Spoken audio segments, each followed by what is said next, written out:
বিসমিল্লাহির রহমানির রহিম। আমি মোহাম্মদ আব্দুল সালাম। 22/3/2003 হইতে আমি শিবালা ইউনিয়ন 3 নং ওয়ার্ডের পরপর 3 বার নির্বাচিত ইউপি সদস্য দায়িত্ব পালন করে আসছি এবং আমি সারা ইউনিয়নেই এই দায়িত্বের মাধ্যমে সারা ইউনিয়নেই আমি অনেক গ্রাম্য বিচার সালিশে অংশগ্রহণ করেছি এবং আমার নিজ বাড়ি হইতে 5% প্রধানমন্ত্রীর যে বাংলাদেশে কমিউনিটি ক্লিনিক করছে, আমার নিজ বসতবাড়িতে 5% জায়গাও কমিউনিটি ক্লিনিকে দান করছি।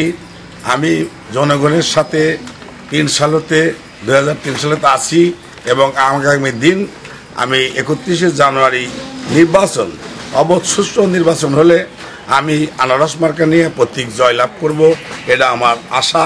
এবং জনগণের যদি নিরপেক্ষভাবে ভোট দিতে পারে, যে সমস্ত কাজগুলি অসমাপ্ত আছে সে সমস্ত কাজগুলি আমি করব, এটা আমার প্রত্যাশা। এবং মাদক বাল্য বিবাহ এগুলোর থেকে বিরত থাকবো। সারা ইউনিয়নকে আমি আমাদের শিবালা ইউনিয়ন মডেল ইউনিয়ন আমি মডেল মর্যাদায় রাখার চেষ্টা করব, এটাই আমার জনগণের কাছে প্রত্যাশা, আশা। সকলকে ধন্যবাদ। আসসালামু আলাইকুম ওয়া রাহমাতুল্লাহ।